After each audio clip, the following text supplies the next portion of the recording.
ప్రేక్షకులందరికీ నమస్కారం అండి. ఈరోజు ఈ వీడియోలో మనకు తెలిసిన ఒక విచిత్రమైనటువంటి క్వశ్చన్ వేశారు. సార్, ఈశాన్యంలో పిల్లర్ వేయొచ్చా? మీరు ఇక్కడ చూడండి. ఈ వీడియో పూర్తిగా నిదానంగా చూడండి, స్కిప్ చేయకుండా చూడండి. ఈ వీడియోలో ఈశాన్యంలో పిల్లర్ వేయడం అనేది బరువు కిందికి వస్తుందా, లేకపోతే ఆ ఇంటికి ఒక స్ట్రెంగ్త్ అనేది ఏర్పడుతుందా అనేది మీరు ఇక్కడ గమనించవచ్చు. నిదానంగా చూడండి. నమస్తే వాస్తు పురుషాయ భూషయ్యాభిరత్ ప్రభు మద్గృహం ధన ధాన్యాది సమృద్ధం కురు సర్వదా. మీరు ఇక్కడ చూడండి. ఇది ఒక ఇల్లు అనుకుందాం. దక్షిణము, పడమర, ఉత్తరము, తూర్పు. ఓకే, చుట్టుముట్టు కూడా మనకు పిశాచ భాగం. ఇది క్లియర్. ఖచ్చితంగా నేను ప్రతి ఒక్క వీడియోలో కూడా చెప్పేది అదే. మన ఇంటికి ఈ విధంగా ఉండాలి.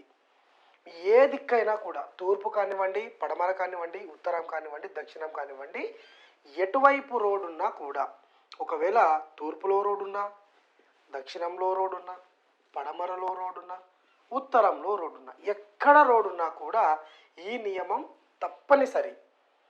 మనకు చాలా వరకు శాస్త్రంలో ఉన్నటువంటి కొన్ని దోషాలు పోవడానికి కూడా ఇది మనకు పనిచేస్తుంది. దీనిని కూడా కొన్ని నియమాలతో మనము ఏర్పాటు చేసుకోవాలి. ఎక్కడ పడితే అక్కడ ఎంతెంత స్థలం అంతంత విడుచుకోవడానికి ఉండదు.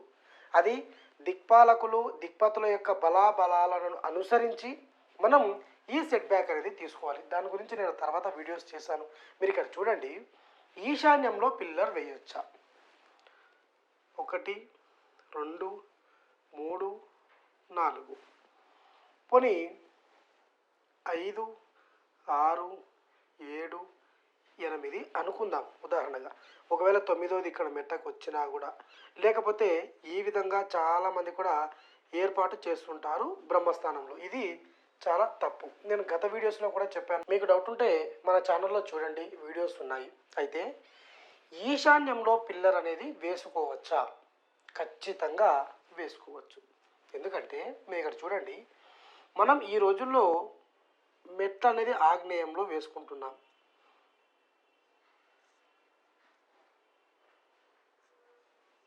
మెట్ల అనేది ఆగ్నేయంలో వేసుకుంటున్నాం. మీరు ఇక్కడ గమనించండి.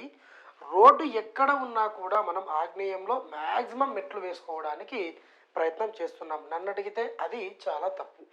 రోడ్డును అనుసరించి, దిక్కును అనుసరించి, మీ వర్గును అనుసరించి మనం మెట్ల నిర్మాణం కానీ, లేకపోతే మెయిన్ డోర్ పెట్టుకునే విధానం కానీ చేయాలి తప్ప ఎక్కడ పడితే అక్కడ మనం ఏర్పాటు చేసుకుంటున్నాం. దానికి సంబంధించినటువంటి వీడియోస్ కూడా మన ఛానల్లో ఉన్నాయి, చూడండి. అయితే మీరు ఇక్కడ చూడండి. ఈశాన్యంలో పిల్లర్ వేయకుండా మీరు ఇక్కడ వేసుకున్నా, లేకుంటే ఇలా ఒక 3 ఫీట్ల బాల్కనీ తీసుకొని ఇక్కడ వేసుకున్నా, జాగ్రత్తగా చూడండి. దీని లెక్కన తీసుకుంటే ఇది ఈశాన్యం అవుతుంది, దీని లెక్కన తీసుకుంటే ఇది ఈశాన్యం అవుతుంది. అంటే మీరు ఈశాన్యంలో పిల్లర్ వేయకుండా ఇల్లు నిర్మించడం అనేది అసంభవం.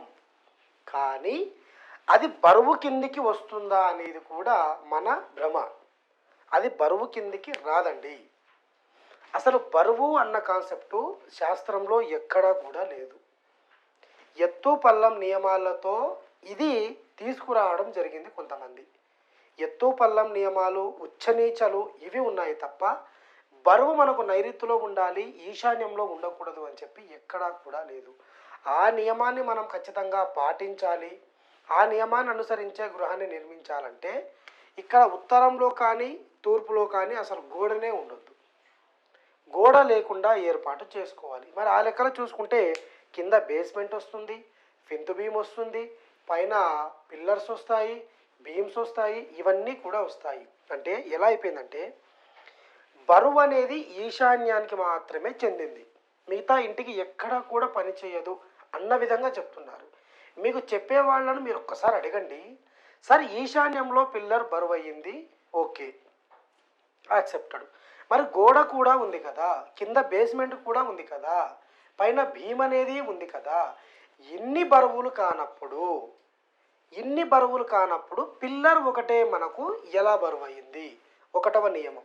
2వ నియమం, కొంతమంది పూర్తి ఈశాన్యంలో పూజ గది అనేది ఏర్పాటు చేసుకోవాలి అని చెప్పారు. కొంతమంది కార్నర్స్ అనేది డిస్టర్బ్ చేయకూడదు. ఒక భాగం కానీ కనీసం విడుతు మీకు ఎక్కువగా ఉంది, మీకు ఒక 40 ఫీట్ ఉంది, లేకపోతే ఒక 50 ఫీట్లు ఉందనుకుంటే ఓకే. ఒక 15 ఫీట్లు 20 ఫీట్లు ఇప్పుడున్నటువంటి ఈ కాలంలో 50 గజాల ఇంటికి, 40 గజాల ఇంటికి, 70 గజాల ఇంటికి చిన్న చిన్న సెల్ఫ్లు అనేది ఏర్పాటు చేస్తున్నారు. మీరు ఎక్కడైనా కూడా తూర్పు భాగంలో, ఉత్తర భాగంలో ఏర్పాటు చేసుకోవచ్చు. దానికి బరువు అన్న కాన్సెప్ట్ మానవాళ్ళు అతికించారు. ఈశాన్యంలో పెట్టుకుంటే ఈశాన్యం కట్టైన దోషంగా ఏర్పడుతుంది అని చెప్పి కొంతమంది కూడా చెప్తున్నారు. మీరు ఇవేవి కూడా పట్టించుకోకండి. ఎవరు ఎన్ని చెప్పినా సరే మీరు ఈ నియమాలన్నీ కూడా ఆలోచించండి. సైంటిఫిక్గా ఉన్నాయా లేదా అనేది ఆలోచించే మీరు సరైనటువంటి ప్లానర్ దగ్గరికి వెళ్ళి ప్లాన్ తీసుకోండి. 1కి 2 సార్లు ఆలోచించండి. సో ఈ వీడియోలో నేను చెప్పొచ్చేది ఏంటంటే, ఈశాన్యంలో పిల్లర్ వేయడం అనేది 100% నియమం.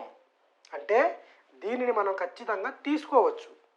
ఈశాన్యంలో పిల్లర్ వేయకుండా మీరు 6 ఫీట్ల బాల్కనీ ముందరికి కొట్టినా, 3 ఫీట్ల బాల్కనీ ముందరికి కొట్టినా ఖచ్చితంగా అది బరువు కిందికే వర్తిస్తుంది. మీ ఆలోచనలో మీరు అనుకున్నంత మాత్రాన 3 ఫీట్ల బాల్కనీ ముందరికి కొట్టి వెనకెలా బీమ్ వేసుకొని దాని కింద గోడ కట్టుకున్నాం కదా మాకు వర్తించదు అని మీరు అనుకుంటున్నారు.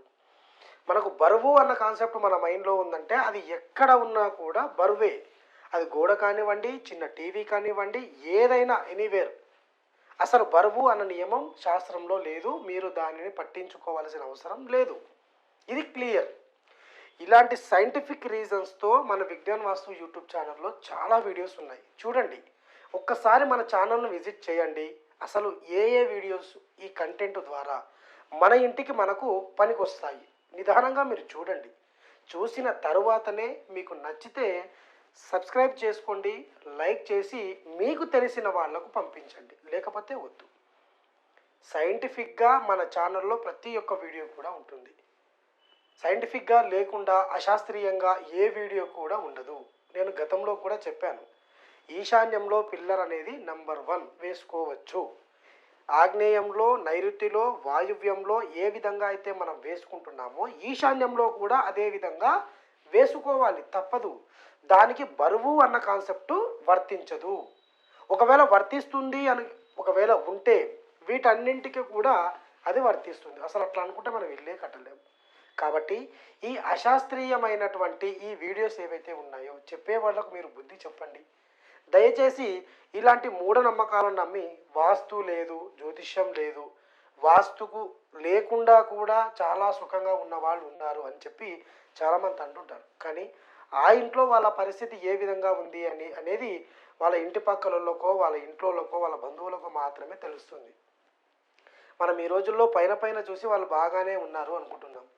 మానసికంగా ఇబ్బంది ఉండొచ్చు, శారీరకంగా ఇబ్బంది ఉండొచ్చు, ఆర్థిక పరంగా ఇబ్బంది ఉండొచ్చు, ఫ్రెండ్స్ ద్వారా ఇబ్బంది, అనేక రకాలుగా. మళ్ళీ మీరు అనొచ్చు ఇవి అందరికీ ఉండేవే కదా అని. శాస్త్ర ప్రకారంగా నిర్మించిన గృహంలో ఉన్న వాళ్ళను మీరు అడగండి. డబ్బు లేకున్నా కూడా సుఖ సంతోషాలతో ఉంటారు. ఆర్థికంగా వాళ్లకు లో బడ్జెట్లో ఉన్నా కూడా ఆయురారోగ్యాలతో ఉంటారు. వాళ్ళు పొద్దున 4 గంటలకు లేచే వాళ్ళు ఆరోగ్యంగా ఉంటారు అని కాదు. యాక్టివిటీ అనేది ఆ విధంగా ఉంటుంది. ఆ ఇంట్లో యాక్టివేషన్గా ఉంటారు వాళ్ళు అలా. సో ఈశాన్యంలో పిల్లర్ అనేది 100% వేసుకోవచ్చు. ఇది క్లియర్. ఇలాంటి మరిన్ని వీడియోస్ కావాలంటే మన విజ్ఞాన్ వాస్తుని సబ్స్క్రైబ్ చేసుకోండి, ఆలోచించండి. సైంటిఫిక్గా ఉన్నటువంటి వీడియోస్ మన ఛానల్లో చాలా ఉన్నాయి. ఒకసారి విజిట్ చేసి చూడండి. చూసిన తర్వాత మీకు తెలిసిన వాళ్ళకు పంపించండి. మరొక మంచి వీడియోతో మళ్ళీ కలుద్దాం.